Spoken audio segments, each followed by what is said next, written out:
बाबा साहब अम्बेडकर। इसी पे आपका आर्टिकल 17 है, अस्पृश्यता का अंत। ठीक है ना, क्लियर।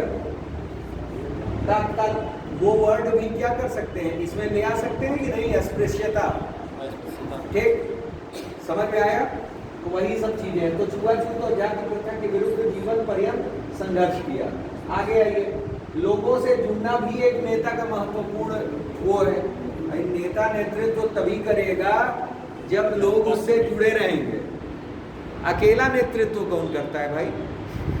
ठीक, जब लोग होंगे तभी तो नेतृत्व होगा।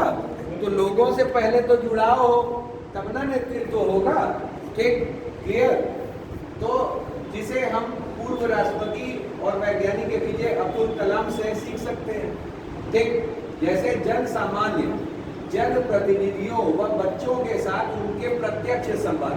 जैसे एपीजे कलाम को आपने देखा होगा कि छोटे छोटे बच्चों से भी उनके व्यवहार, मतलब व्यवहार कुशल होते हैं। मतलब किसी स्कूल में ही चले गए, ठीक, किसी रिसर्च सेंटर में चले गए, किसी आईआईटी में चले गए, मतलब ऐसे स्थानों पर जहां वो बच्चों से, लोगों से, ठीक है ना, युवाओं से, वृद्धों से डायरेक्ट क्या कर सके, संवाद कर सकते थे। ठीक, सहज व्यक्तित्व और उदारता लोगों के मध्य आकर्षण के बिंदु रहे। सहज होकर के लोगों से मिलते थे। ये नहीं कि मैं तो नेता हूं भाई, ठीक है ना, क्लियर। तो ये सब वाला हिसाब किताब नहीं था। ठीक, आगे तो यही हमारा क्या है कि इन्हीं सबसे आपकी राजनीतिक मनोवृत्ति क्या है, जुड़ी हुई है। ठीक है ना, क्लियर। तो ये राजनीतिक मनोवृत्ति हो गई, ठीक, और नैतिक मनोवृत्ति हो गई। ठीक, अब इसके बाद जो है हम लोग अभिरुचि चैप्टर है और साथ में सत्यनिष्ठा चैप्टर, ठीक है ना, उसकी ओर पढ़ेंगे। ठीक, मिलते हैं। एप्टीट्यूड, ठीक, टॉपिक का नाम है। जैसे अभिरुचि हम लोग मैक्सिमम पढ़ चुके हैं, ठीक है ना, क्वेश्चंस भी 1-2 लगा चुके हैं। आज इसको द एंड कर देंगे, ठीक है ना, क्लियर। और इसमें कुछ चीज़ें ही बाकी रह जाएंगी, 1-2 टर्म्स रहेंगे, वो कल देखेंगे। नहीं तो कल मोस्ट प्रॉपर होगा तो इमोशनल इंटेलिजेंस शुरू कर देंगे, भावनात्मक बुद्धिमत्ता, ठीक है ना, क्लियर, इमोशनल इंटेलिजेंस। ठीक, लेकिन फिलहाल में आ जाइए। जैसे यहाँ क्या है कि सिविल सेवा के लिए अभिरुचि और अभिरुचि क्या है, व्हाट इज एप्टीट्यूड। एप्टीट्यूड हमने आपको बताया वही कि जन्मजात होती है। दूसरा क्या है कि हमें ये ज्ञानार्जन की या अर्जित क्षमता, जो हम लोग क्षमता अर्जित कर रहे हैं, जैसे कौन कौन सा, एक इंटेलिजेंस हो गया, नॉलेज हो गया, आपका अंडरस्टैंडिंग हो गया, इंटरेस्ट हो गया, और आपका स्किल हो गया।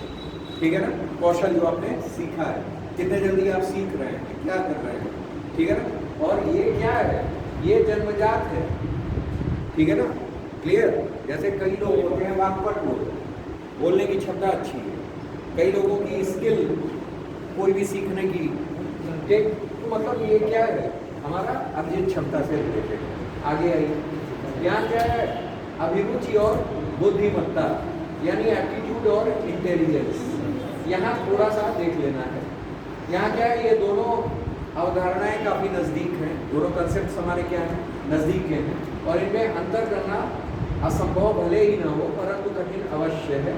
सामान्यतः बुद्धिमत्ता के अंतर्गत हम व्यक्ति के सामान्य बौद्धिक क्षमताओं को मापते हैं, ठीक है ना, कि उस बुद्धिमत्ता का मतलब क्या, सामान्य बौद्धिक क्षमताएं, ठीक है ना, क्लियर। मेंटल एबिलिटी, ठीक है ना, क्या है, ठीक, मतलब क्या कि हमारा आईक्यू लेवल कितना है, ठीक है ना, क्लियर। और उसे एक सामान्य बुद्धि लब्धि प्राप्तांक दे सकते हैं। बुद्धि लब्धि प्राप्तांक का मतलब क्या, एक इंडिसेस आईक्यू हम लोग यहाँ दे रहे हैं, ठीक है ना, मतलब आता है ना कोशेंट, ठीक। आगे आइए, जबकि अभिरुचि का संबंध एक विशेष क्षेत्र से होता है, बुद्धिमत्ता की अवधारणा बहुआयामी बुद्धिमत्ता की अवधारणा को छोड़कर के अंतर्गत सभी मानसिक योग्यताओं को एकमात्र मानदंड दे रहा है। लेकिन अभिरुचि का क्या कहना है, ये क्या है कि व्यक्ति में एक दूसरे से स्वतंत्र योग्यताएं और विशेषताएं हो सकती हैं, ठीक है ना, क्लियर। कई आईक्यू वाले व्यक्ति जो है उनमें अलग अलग क्या हो है हमारे योग्यताएं हो सकती हैं, ठीक है ना, क्लियर। तो मतलब यहाँ अभिरुचियाँ क्या है, अलग अलग है, ठीक है ना। मतलब हमारा अगर बौद्धिक क्षमता अलग है, मतलब अगर हम बुद्धिमान है, बुद्धिमत्ता से मतलब है, तो बुद्धिमत्ता और यहाँ आईक्यू ये अभिरुचि एप्टीट्यूड वो क्या है, अलग आता है, ठीक है ना। यहाँ स्वतंत्र योग्यताओं से मतलब है, हमारी योग्यता क्या है, एबिलिटी क्या है, ठीक। आगे आइए। संभव है कि सामान्य बुद्धिमत्ता का ऊंचा स्तर होने के बाद भी किसी क्षेत्र विशेष के अभिरुचि परीक्षण में कोई व्यक्ति अच्छा निष्पादन न कर सके, ठीक। सामान्य बुद्धिमत्ता में आपके अच्छे हैं, मतलब आपकी जनरल एबिलिटी अच्छी है हर ओर से, लेकिन आप अगर किसी क्षेत्र विशेष में अच्छा नहीं कर पा रहे हैं तो इसका मतलब आपकी अभिरुचि वहाँ नहीं है। अभिरुचि का मतलब क्या आ जाएगा कि केवल आपके एक क्षेत्र विशेष को लेकर के, किसे लेकर के है, क्षेत्र विशेष को लेकर के है, ये ध्यान में रखिएगा, ठीक है ना, क्लियर, ये जानना है। चलिए आगे जान लेते हैं।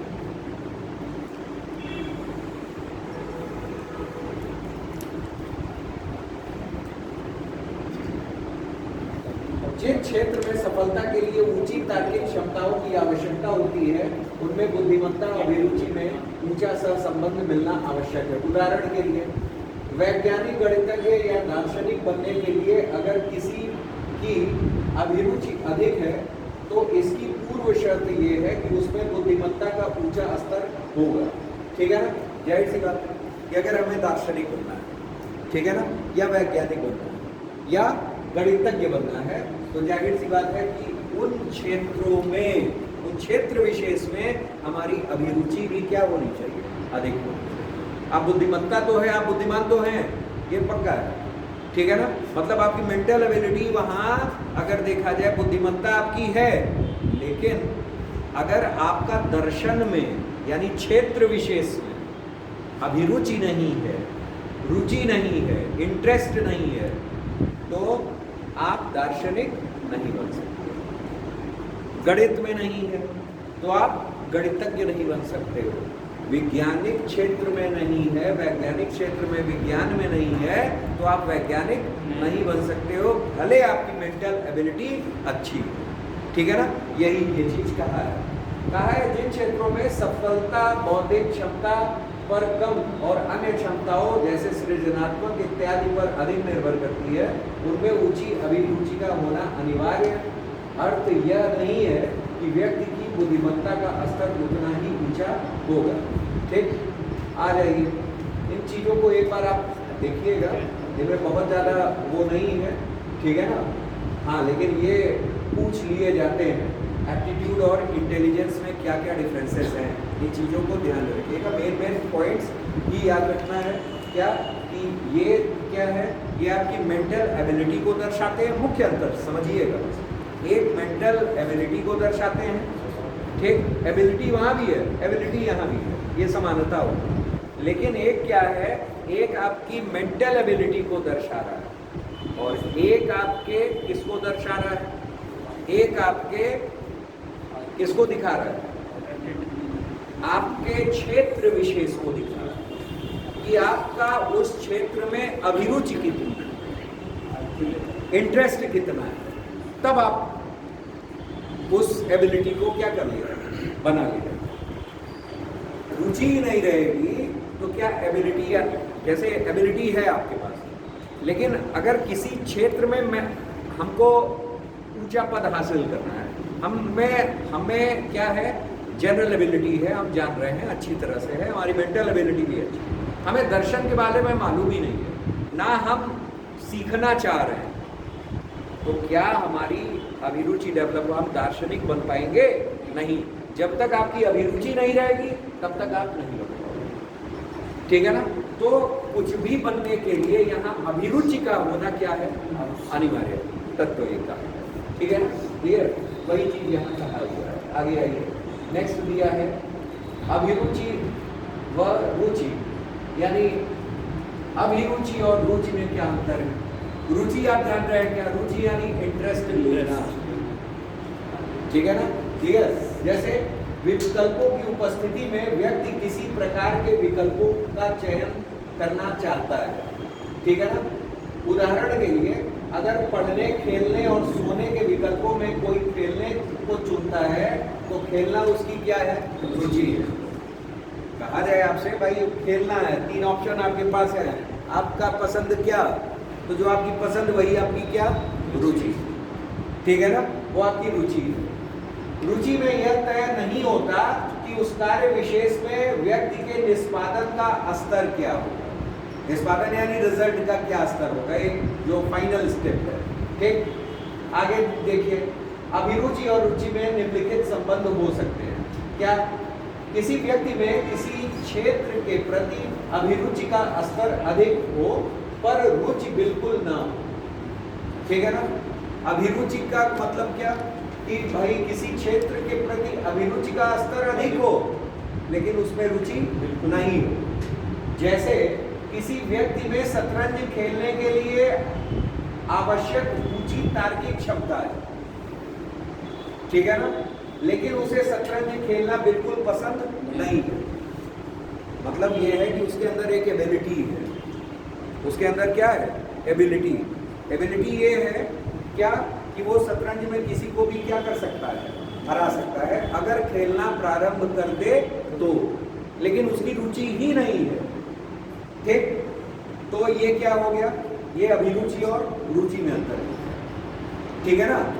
अभिरुचि क्या है कि वो उसमें एबिलिटी रखा हुआ है, ठीक है ना। आगे आइए, व्यक्ति में क्षेत्र विशेष के प्रति रुचि तो हो लेकिन अभिरुचि बिल्कुल ना हो।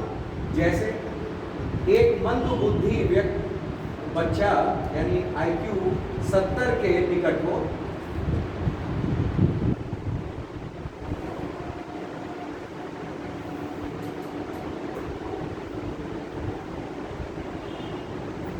ठीक है ना, IQ कितना हो? 70 के निकट हो, क्रिकेट खेल कर भले ही बहुत खुश होता हो और उपलब्ध विकल्पों में हमेशा क्रिकेट का चयन करे, परंतु इसका निष्पादन श्रेष्ठ नहीं होगा क्योंकि वह इस खेल की त्वरित चुनौतियों का सामना नहीं कर पाएगा, ठीक है ना, क्लियर। कहने का मतलब यही है कि भाई उसको क्या है कि उसको एक क्षेत्र विशेष में रुचि ज़्यादा है लेकिन अभिरुचि क्या है? कम है। अभिरुचि का मतलब क्या कि उसको हर एक पहलू का पता हो, तब उसकी एक एबिलिटी वहाँ क्या होगी? क्रिएट होगी, ठीक है ना। लेकिन रुचि का मतलब क्या कि हमको केवल ये खेल अच्छा लगता है, ठीक है ना। चलो हम अच्छा लगता है तो हम थोड़ा खेल भी लेते हैं, लेकिन उसकी अहम पहलू हमको हर एक पहलू पता हो, दैट इज क्या? अभिरुचि। ये उसकी एक अपनी क्या है? एप्टीट्यूड है। एप्टीट्यूड में हमने आपको बताया था कि उसकी योग्यता भी शामिल होती है कि नहीं होती? और योग्यता में 2 चीज है कि mental plus physical status both. अभिरुचि में जब आप लोगों को बता रहा था अभिवृत्ति और अभिरुचि में अंतर, तो अभिवृत्ति में क्या बताया था? Mental status. अभिवृत्ति में यानी एटीट्यूड में आपको बताया था मेंटल स्टेटस, और अभिरुचि में क्या बताया था? Mental as well as physical, यानी हमारा मानसिक और भौतिक योग्यता दोनों ही परस्पर मेल खाते हैं, ठीक है ना। लेकिन यहाँ आपका क्या है? यहाँ केवल रुचि है, पसंद है। रुचि का मतलब क्या? आप यहाँ से लें, योग्यता से नहीं, मतलब नहीं, क्षेत्र विशेष में जानकारी से नहीं, केवल और केवल किससे? पसंद से। अगर रुचि न करके पसंद अगर कहेंगे तो ज्यादा समझ में आता है, ठीक है ना। मतलब रुचि हमें पसंद है तभी तो रुचि बढ़ा रहे हैं, ठीक, ये चीज है। अगला आइए, यदि बार हाँ आइए, यदि न रुचि न अभिरुचि न रुचि हो, जैसे एक वकील को न तो पहाड़ पर चढ़ने की रुचि और अभिरुचि तो ऐसे में सफलता की संभावना ही नहीं, ठीक है ना, क्लियर। ना अभिरुचि है ना रुचि, ठीक, क्लियर। तो पहाड़ पे क्या वो चढ़ पाएगा? नहीं, ठीक, वही कहा है। सबसे बेहतर स्थिति उच्च रुचि और उच्च अभिरुचि की एक साथ उपस्थित होने की, ठीक है ना। तब जिन व्यक्तियों में यह सहयोग मिल जाए वो अपने क्षेत्र में अतिशय सफल होंगे, जैसे सचिन तेंदुलकर, एपीजे कलाम और आमिर खान। जाहिर सी बात है, सचिन तेंदुलकर है, सचिन तेंदुलकर की पहली पसंद क्या? क्रिकेट, ठीक है ना। आज भले वो न खेलने हो, दूसरी पसंद हो गई, लेकिन वो सफल हो गए ना जिस क्षेत्र में जाना था। ठीक, क्लियर। जिस क्षेत्र में जाना था शुरू से ही उन्होंने अपनी एक पसंद रखी, उस पर दोनों योग्यताएं रख दी। कौन की? एक मानसिक और एक कौन? फिजिकल। मानसिक का मतलब क्या कि उसमें हम तीनों ओर से जुट गए। पहला क्या? हमारा जो कॉग्निटिव बिहेवियर था, जानकारी वाला, भाव पक्ष भी व्यवहार पक्ष भी, तीनों आ गए। और यहाँ फिजिकल भी हमारा वो हो गया कि नहीं एक हिसाब से। तो कहने का मतलब मानसिक और फिजिकल दोनों पक्ष हम क्या कर दे रहे हैं? अभिरुचि में ऐड कर दे रहे हैं, ठीक। लेकिन रुचि भाई इंटरेस्ट ले लिए, ठीक। तो यहाँ दोनों ही उच्च होगा तभी हम उस क्षेत्र विशेष में आगे बढ़ पाएंगे। एपीजे कलाम को ले लीजिए, भाई वैज्ञानिक थे, ठीक। पोखरण वाले में भी उन्होंने दूसरा क्या, एक किताब इन्होंने लिखी है। कौन सी किताब लिखी है? एक मतलब अग्नि की उड़ान, wings of fire. Wings of fire किसकी है? एपीजे कलाम की, ठीक है ना। क्लियर, जाहिर सी बात है। विज्ञान पक्ष क्या था? मजबूत था, उनकी रुचि थी चीज़ों को समझने में, ठीक, करने में। तो उस क्षेत्र विशेष में वो क्या उच्च कोटि योगदान प्राप्त किए, ठीक। आमिर खान की आइए, आमिर खान की बात कर ले भाई। तमाम आपने देखा है, कई लोग एक वो भी देते हैं कि मिस्टर परफेक्शनिस्ट कहा जाता है कि नहीं, तमाम स्लोगन वो देते हैं, ठीक है ना। तो परफेक्शनिस्ट क्यों कहा जाता है? क्योंकि जिस कला में जो एक्टिंग है, वो एक्टिंग भी क्या है, एक लेवल पर परफेक्शन मांगती है, ठीक। उस परफेक्शन के साथ आदमी करता है, इस वजह से क्या उस क्षेत्र विशेष में क्या है आगे माना जाएगा, ठीक है ना। क्लियर, वही चीज है, ठीक। तो वही है। आगे आइए एप्टीट्यूड टेस्टिंग की बात कर लें तो एप्टीट्यूड टेस्टिंग वही चीज आपने देखा होगा, दुनिया भर का general aptitude test, specific aptitude test, ये सब ऐसा ही चीजें हैं और ज़्यादा वो नहीं। अब आइए क्या है, सिविल सेवा के लिए अभिरुचि क्या है, ठीक है ना। क्लियर, एप्टीट्यूड सिविल सर्विसेज के लिए क्या है? पहले क्या आप एप्टीट्यूड का इस समय पढ़ भी रहे हैं शायद, ठीक है ना। क्या? सीसैट। सीसैट का मतलब होता है सिविल सर्विसेज एप्टीट्यूड टेस्ट, ठीक है ना। क्लियर, क्या क्या पढ़ते हैं? मैथमेटिक्स, ठीक, रीजनिंग, कम्युनिकेशन, ठीक। फिर आपका उसमें आता है क्या कि डिसीजन मेकिंग, ठीक है ना, निर्णय क्षमता, प्रॉब्लम सॉल्विंग, समस्या समाधान आता है, ठीक। समस्याओं को कैसे सॉल्व करेंगे, समस्या समाधान, how to solve the problems, ठीक है ना। जब आप सिविल सर्विसेज में जाएंगे आपके सामने आपके समक्ष तमाम क्या आ जाएंगे, समस्याएं आ जाएंगी। उन्हीं से मिलता जुलता एक पक्ष है कौन, आपके इसी पेपर में है, जिसको हम लोग क्या कहते हैं, हम लोग अभी उसको करेंगे अंत में, केस स्टडी। कहा है ना भाई, केस स्टडी आप करोगे कि कैसे कब समस्याओं से निपटना है, कौन कौन सी समस्याएं आएंगी, कौन कौन से नैतिक पक्ष रहेंगे, कौन से अनैतिक पक्ष रहेंगे, ठीक है ना। इसी वजह से ये पेपर भी पढ़ा जाता है, इथिक्स, ठीक है ना। क्लियर, जैसे उस दिन हम लोग पढ़ रहे थे मेडिसिनल इथिक्स, तो उसमें केस स्टडी पढ़े थे, ठीक, कि एक डॉक्टर है, उसके सामने ये मरीज आया, उसके सामने ये कंडीशंस थी, उस डॉक्टर ने ये किया। अब डॉक्टर के नैतिक पक्ष क्या थे और डॉक्टर के अनैतिक पक्ष क्या थे? अगर अनैतिक थे तो उसको क्या करना चाहिए था कि नहीं था? तो ये क्या था, ये केस स्टडी था, ठीक है ना। ये क्या था, केस स्टडी था। तो केस स्टडी जब हम पढ़ेंगे तो उसी में क्या होता है, प्रॉब्लम सॉल्व किया जाता है, डिसीजन मेकिंग किया जाता है, हाउ टू डिसाइड, मतलब मेक योर डिसीजंस, ठीक है ना, क्लियर। चलिए, इसमें क्या क्या है देखिए। सिविल सेवक को, एक अच्छे सिविल सेवक के लिए निम्नलिखित अभिरुचियां होनी चाहिए। पहला क्या, भाषा पे सूक्ष्म पकड़, ठीक है ना, भाषा पे सूक्ष्म पकड़।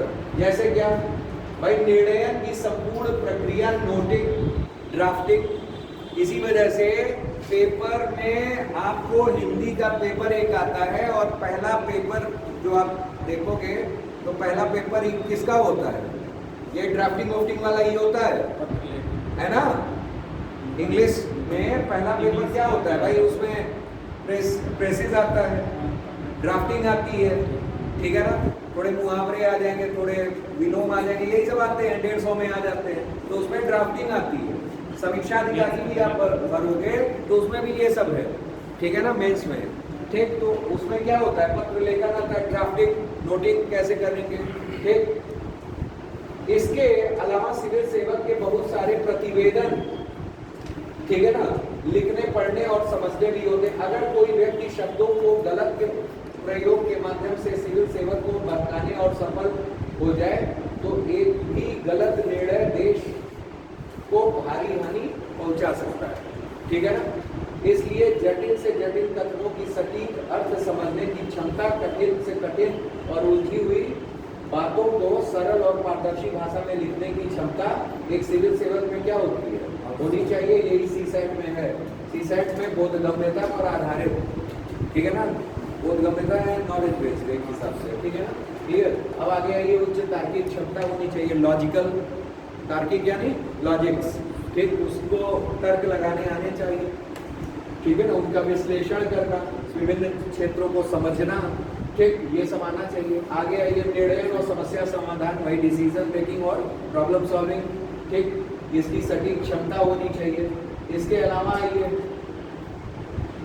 इसके अलावा क्या, परिस्थितियों को देखकर उम्मीदवार का निर्णय क्षमता, फिर क्लरिकल एप्टीट्यूड टेस्ट, जैसे ये पढ़िएगा, इसे देखिएगा। फिर गणित तथा आंकड़ों को समझने की क्षमता, ठीक है ना भाई, ग्राफ आधारित है, मान लीजिए किसी इकोनॉमिकल मीटिंग में चले गए, डीएम साहब बैठे हुए हैं, जीएसटी की मीटिंग चल रही है। अब जीएसटी कमिश्नर जो है ग्राफ समझा रहे हैं कि सर हमारा इस बार जीएसटी जो है टर्नओवर बहुत ज़्यादा हो गया, ये देखिए ऊंचाइयों को छू रहा है। अब डीएम साहब समझ ही नहीं पा रहे हैं ये ऊंचाई क्या है, ठीक।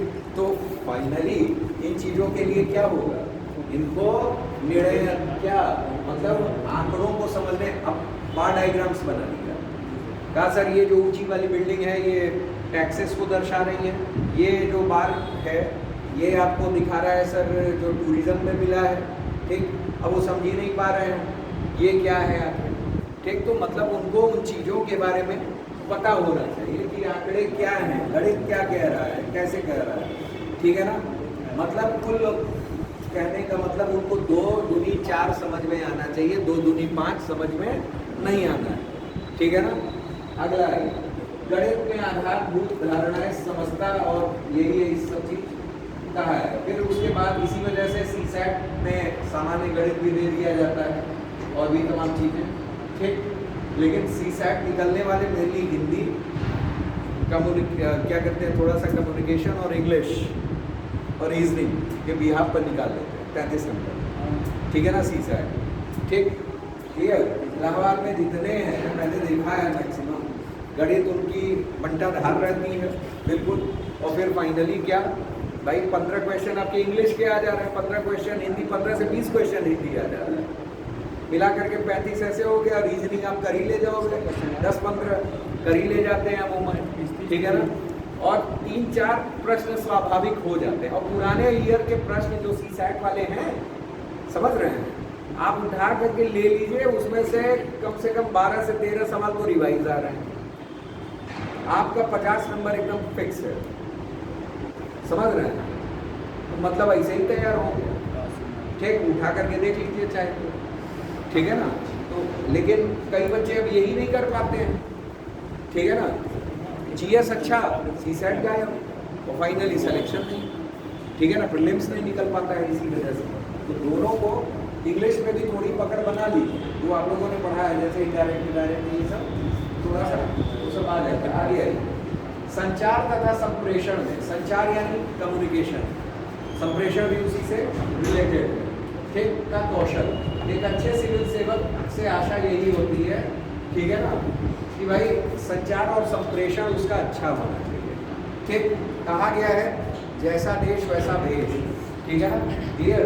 उसी तरीके की भाषा ये होनी चाहिए, ठीक है ना, क्लियर। मतलब अगर उसको कुछ समझाना हो तो वो अपने तरीके से, अगर वहाँ की लोग भाषा भी नहीं समझ पा रहे हैं तो अपने तरीके से इतना स्किल तो डेवलप होना चाहिए कि वो अपने तौर तरीकों से उसको क्या कर दे, समझा दे, ठीक है ना। या किसी ऐसे व्यक्ति से कम्युनिकेट करके जो उनको अपनी बात रख सके, इतना स्किल आना चाहिए। ओवरऑल यही है, ठीक। दिया हुआ अगर पर्याप्त संकेतों से न कहा जा सके तो अपनी बात को सटीक तरीके से समझाने की क्षमता होनी चाहिए, ठीक है ना। आगे आइए, नेक्स्ट हमारा है सिविल सेवा के लिए आधारभूत मूल्य, ठीक है ना, क्लियर। इसमें सबसे पहले क्या है हमारा सत्यनिष्ठा। हालांकि मूल्य आप लोगों को पढ़ना है, कौन कौन से सत्यनिष्ठा, ईमानदारी, निष्पक्षता, सहिष्णुता, राजनीतिक तटस्थता, वस्तुनिष्ठता, समानुभूति, वंचित वर्गों के प्रति करुणा, धर्मनिरपेक्षता जैसे मूल्यों का। देखिए है क्या कि मूल्य में आपके जो प्रश्न आते हैं वो इस तरह से आते हैं कि सिविल सर्विसेज में, सिविल सेवकों में क्या नैतिक मूल्य होने चाहिए, ठीक, क्लियर, ये आते हैं। तो ये तो नैतिक मूल्य कभी कभी सीधे सीधे दे देता है, सत्यनिष्ठा क्या है, सत्यनिष्ठा के प्रकार बताइए, ये होता है। और कभी कभी सत्यनिष्ठा और अन्य को लेकर के अंतर पूछ देता है, या कभी कभी आपसे समानुभूति, सहानुभूति, वस्तुनिष्ठता, ठीक, में क्या अंतर है, ऐसे ऐसे करके कुछ टर्म्स दे देते हैं। तो उनको मोस्टली हम लोग क्वेश्चंस में ही देखेंगे, उसको मोस्टली हम लोग किसमें देखेंगे, क्वेश्चंस ही में देखेंगे, तभी ज़्यादा समझ में आएगा। ऐसे तो खाका दुनिया भर का पड़ा हुआ है, नोट्स मैं आपको प्रोवाइड करवा दूँगा, ठीक है ना। लेकिन अच्छा यही है कि कम समय में हम लोग क्या करें, क्वेश्चंस ज़्यादा लगाएं। क्वेश्चन लगाने से पता चलता है कि कैसे आ रहा है और किस तरीके से हम लोग उन क्वेश्चंस को अटेम्प्ट करें। जैसे सत्यनिष्ठा पहले देख लीजिए।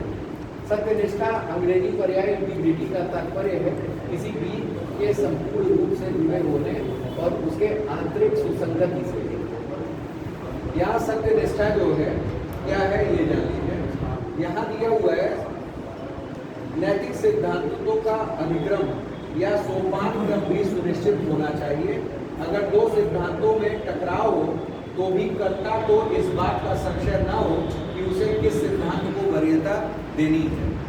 मतलब क्या कि सत्यनिष्ठ, हमने आपसे एक चीज बताया था, ठीक है ना, उदाहरण एक दो दिया था कि कौन कौन सा उदाहरण लेना है, किसको हम लोग सत्यनिष्ठ कहेंगे, किसको सत्यनिष्ठ नहीं कहेंगे। हमने ये कहा था कि आपको अगर कहीं जाने का 500 रुपये दिया जा रहा है, ठीक, और आप जिस दिन नहीं जाते हैं उस दिन भी आपको वो 500 रुपया पकड़ाया जाता है कि लीजिए, ठीक, आप जाएं ना जाएं आपका डेली का है, तो फाइनली आपने उसको लेने से क्या कर दिया, इनकार कर दिया। तो दैट पर्टिकुलर इज क्या, सत्यनिष्ठा।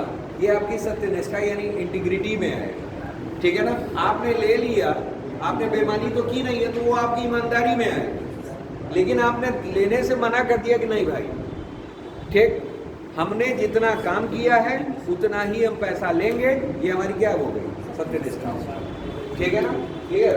अब टाइप्स देख लीजिए, यहाँ क्या है, टाइप्स की अगर हम लोग बात कर लें, ठीक, एक है बौद्धिक सत्यनिष्ठा, ठीक, बौद्धिक सत्यनिष्ठा।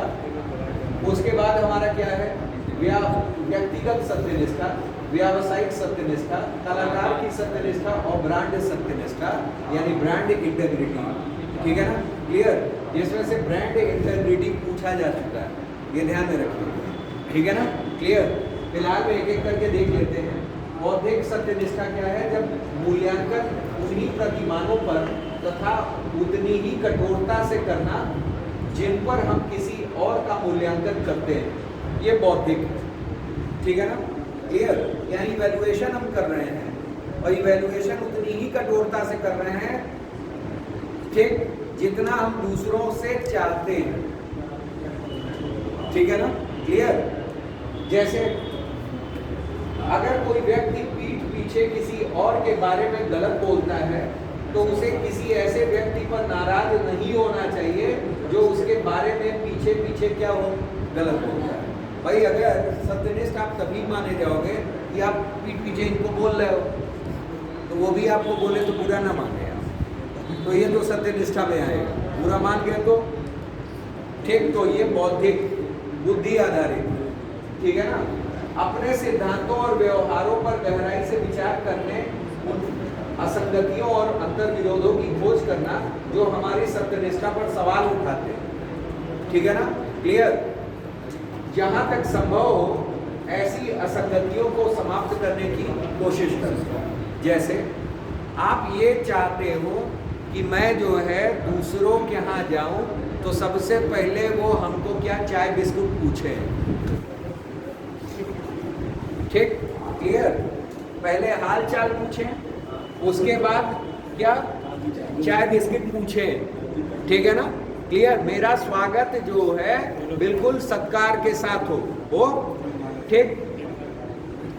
तो सत्यनिष्ठ तब आप होंगे जब आप जैसा सोच रहे हो वैसा ही व्यवहार दूसरे के साथ आने पर कर रहे हैं। ठीक है ना? यदि ए है और ये बी है, ठीक, ए के घर बी है, तो उसमें क्या हुआ? उसमें ये हुआ कि इन्होंने भाई चाय तो पूछ लिया, हाल चाल भी पूछ लिया। अगर वो इनके घर आए तो इनका भी तो पूछना बनता है, अगर ये सत्यनिष्ठ हैं, ठीक। तो मतलब वो व्यवहार संगत होना चाहिए।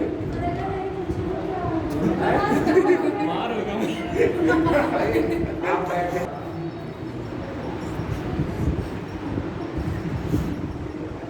अगला हमारा क्या है? व्यक्तिगत। व्यक्तिगत आ जाइए। व्यक्तिगत का मतलब क्या? वैयक्तिक नैतिक सिद्धांतों व आचरण के बीच सुसंगति बनाए रखना। मतलब व्यक्तिगत, जो मैंने उदाहरण दिया, ये व्यक्तिगत से ही संबंधित है। ठीक है ना, क्लियर? कि मतलब व्यक्ति जो, देखिए, जिस व्यवहार की आशा आप दूसरों से करते हैं उसी व्यवहार को अगर आप दूसरों के साथ करते हैं तो ये व्यक्तिगत सत्यनिष्ठा हुई। ये ध्यान में रखिएगा, ठीक है ना, क्लियर? अगर आप ये सोचते हो कि अगला हमसे हर मैटर में सच्चाई ही बताए तो आप भी लाख गलत होने पर आप सच्चाई का ही राह चुने, ये भी है।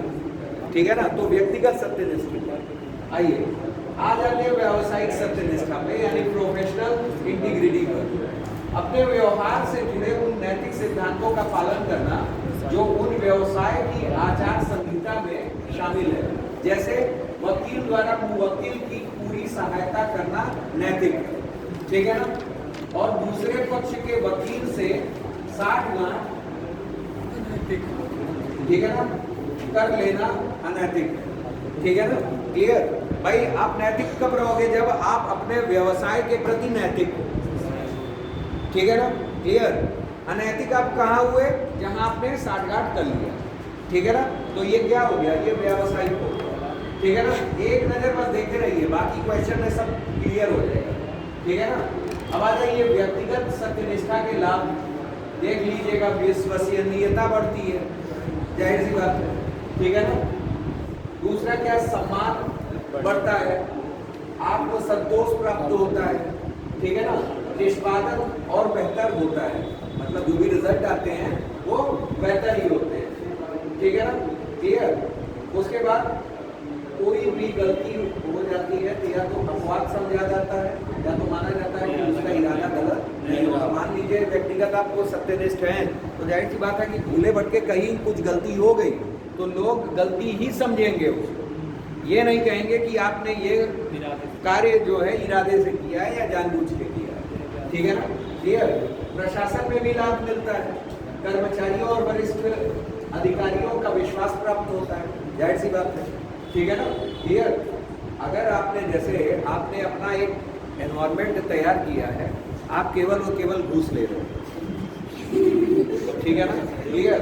जैसे आप किसी क्लरिकल पद पर हो, ठीक, आप कहो कि मैं काम करवा दूंगा, लाओ, अंडर टेबल आप हमेशा ले रहे हैं, ठीक। एक है जो निष्पक्ष भाव से अपने कार्य को समझते हुए कि हमारा दायित्व क्या है, वो नैतिक होकर के वो कार्य कर दे रहा है, ठीक, क्लियर। तो समाज भी देख रहा है, तो समाज में वहाँ क्या है, अरे भाई उसके पास जाओगे तो बिना कुछ लिए काम होने वाला नहीं। आपकी एक भूमिका बनी कि नहीं बनी, जो एक आपका छवि निर्माण भी हो रहा है, ठीक। अधिकारी में भी विश्वास हो रहा है, अविश्वास पैदा हो रहा है कि अरे ये पाया जरूर होगा। मान लीजिए वो एक चैनल बना हुआ है, उसने अधिकारी को अपने बढ़ा दिया, ठीक, एक बार उसे नहीं प्राप्त हुआ और वो किसी की सिफारिश लेकर के आ गया, तो अधिकारी के मन में क्या आएगा कि भाई पाया जरूर होगा, दे नहीं रहा, ठीक है ना। तो कहाँ यहाँ विश्वास क्या तैयार हुआ, नहीं तैयार हुआ, ठीक है ना। तो कहीं ना कहीं उनको प्रभावित हो ही जाता है, जनता का विश्वास भी प्राप्त हो जाता है। अगर जनता अधिकारियों पर विश्वास हो, सामाजिक परिवर्तन तथा अन्य मामलों में उसे सक्रिय सहयोग मिलेगा, ठीक है ना, क्लियर। जैसे अभी एक डीएम थे, क्या कहते हैं, कुंभ पिछला जो हुआ था उसमें एक डीएम ने अच्छा कार्य किया, ठीक है ना, clear. Guinness book of world records भी बने दुनिया भर के, ठीक है ना। उस डीएम के कार्य को सराहा गया, ठीक है ना, क्लियर। फाइनली इस बार भी उसी डीएम को वहाँ कार्य थोड़ा सा इतर करके दिया गया। क्यों दिया गया? क्योंकि उसकी विश्वसनीयता सरकार पर, उसकी विश्वसनीयता बनी कि नहीं बनी, ठीक। तभी तो उस कार्यभार को वापस सौंपा गया, ठीक। मान लीजिए कोई मुलजिम है, ठीक है ना, आपने किसी भी मैटर में 40 केस सॉल्व किए, तो पुलिस प्रशासन भी 41वां कार्य किसको सौंपेगी? आप ही को सौंपेगी। क्यों? क्योंकि आपकी विश्वसनीयता क्या है, बनी हुई है, आपकी छवि वहां बन गई, ठीक है ना। तो ये क्या है, ये भी आपका ये आगे दिया हुआ है, कल्याणकारी राज्य में सत्यनिष्ठा रखने वाले लोक सेवकों की उपस्थिति से इस बात की गारंटी होती है कि राज्य जिन वर्गों की लाभान्वित करना चाहता है वो लाभ सचमुच उन्हें प्राप्त होंगे। अब सत्यनिष्ठ के उदाहरण जैसे दिया हुआ है, मतदाताओं और उपभोक्ताओं या नागरिकों के सामने कोई झूठा दावा न करना, जाहिर सी बात है, ये उदाहरण है, ठीक। उसके बाद क्या, सफलता में उतना ही श्रेय लेना जितना योगदान वास्तव में उस व्यक्ति का है, ठीक है ना, क्लियर। कई लोग ऐसे वातावरण में मिल भी जाते हैं, काम केवल 10 रहता है, लेकिन उस पूरे संपूर्ण कार्य में अपनी ही भूमिका क्या बताएंगे, ये कार्य हम ना होते तो होता ही नहीं, ठीक है ना। तो ये जितना आपने किया है, जितना किया है उतना ही श्रेय लेना, विफलता की स्थिति में आगे बढ़कर उसकी जिम्मेदारी को स्वीकार करना। अगर कोई कार्य सौंपा गया और वो विफल हुआ, ठीक है ना, और मान लीजिए कि टीम वर्क था और जो कार्य विफल हुआ वो उसमें गलती आपकी है, तो आगे बढ़ करके स्वीकार करना, ये ना कहना कि नहीं ये तो पूरे टीम की जिम्मेदारी है, कार्य आपके कारण बिगड़ा, ठीक। तो जिम्मेदारी कौन लेगा? आपकी होगी, अकाउंटेबिलिटी आपकी होगी कि नहीं होगी? जवाबदेही किसकी होगी? आपकी होनी चाहिए, ठीक है ना। अगर आप सफलता में श्रेय ले रहे हैं तो उसमें भी लीजिए, ठीक, वही चीज है। आगे दिया हुआ है, व्यक्तिगत लाभ के लिए झूठ बोलने, दूसरों की बुराई या तारीफ जैसी प्रवृत्तियों से बचना, ठीक है ना। जैसे 12 साल के ऊपर के बच्चे की पूरी टिकट लेना, ठीक है ना। कई लोग बस यात्रा में जाते हैं, ठीक है ना, माँ बाप के साथ गए, छोटा सा बच्चा है, वो 13 साल का है, और उन्होंने सीधे सीधे कह दिया अरे अभी तो 9 पार किया है, ठीक। 12 साल के ऊपर वालों को टिकट है, ठीक। माँ बाप भी कह रहे हैं नहीं नहीं नहीं नहीं, हमारा बच्चा केवल अभी 9 ही तो पार किया है, ठीक। वो देखने में ही 13 लग रहा है, 13 क्या 14 का लग रहा है, ठीक है ना। कंडक्टर क्या बोल रहा है? कंडक्टर ये बोल रहा है कि नहीं भाई ये 13 का हो चुका है, और वो कबूले जा रहे हैं क्या 9 के। तो ये क्या उनकी सत्यनिष्ठा है? नहीं, that particular is not an integrity, ये इंटीग्रिटी नहीं है, ठीक है ना। तो वही चीज का है, अपनी प्रतिबद्धताओं और वायदों को निश्चित समय पर पूरा करना चाहिए, इसके लिए कितना भी त्याग करना पड़े। ऐसे ही चीजें हमारी कंपनियों में दिखती हैं, जैसे निजी कंपनियां हैं, प्राइवेट कंपनियां हैं, उनको एक टारगेट दिया जाता है। अब टारगेट आपको दे दिया गया, पूरा करना है, तो आप चाहे रात भर जाग करके करो, चाहे दिन भर जाग करके करो, लेकिन करो, ठीक है ना। ये आपकी क्या है, अकाउंटेबिलिटी है, जब आप दे ही है उस जगह, उत्तरदायित्व है उस जगह, आपकी रिस्पॉन्सिबिलिटी है, ठीक है ना। आगे दिया हुआ है कि किसी व्यक्ति से उतनी ही अपेक्षा करना जितना आप स्वयं उसके लिए करते हैं, ठीक है ना। क्लियर भाई, आप जिसके लिए जितना करते हैं, ठीक, समझ में आया। जैसे अब उदाहरण के लिए आप समझ सकते हैं, मुझे बहुत ज़्यादा उदाहरण इसमें नहीं देना है, ठीक है ना। क्लियर, चलिए, किसी ऐसे उत्पाद का विज्ञापन या समर्थन न करना जिससे आप स्वयं सचमुच संतुष्ट ना हो और समाज के लिए अच्छा न मानते हो। जैसे मान लीजिए कि कोई आजकल फेक दुनिया भर का चल रहा है विज्ञापन, ठीक है ना, डर के आगे जीत है, ठीक, माउंटेन ड्यू, भाई हम एग्जाम में माउंटेन ड्यू पी के चले जा रहे हैं, क्या मेरा पेपर अच्छा हो जाएगा? हम पेपर से डर रहे थे, क्या हमारी डर गायब हो जाएगी? हैं? वो तो पता चला, उसमें तो कहा था डर के आगे जीत है, और जाके थर थर कांपने लगे, ठीक है ना। क्लियर, तो ये सब क्या है, ये हाँ भ्रामक चीजें, ठीक है ना, ये सत्यनिष्ठा के उदाहरण नहीं हो सकते। That particular is an example of क्या, प्रोफेशनलिज्म, व्यावसायिकता, ठीक है ना, सत्यनिष्ठा का उदाहरण नहीं है, ठीक है ना। चलिए, तो उसके बाद है हमारा समानुभूति और परानुभूति, इसको हम लोग अगली कक्षा में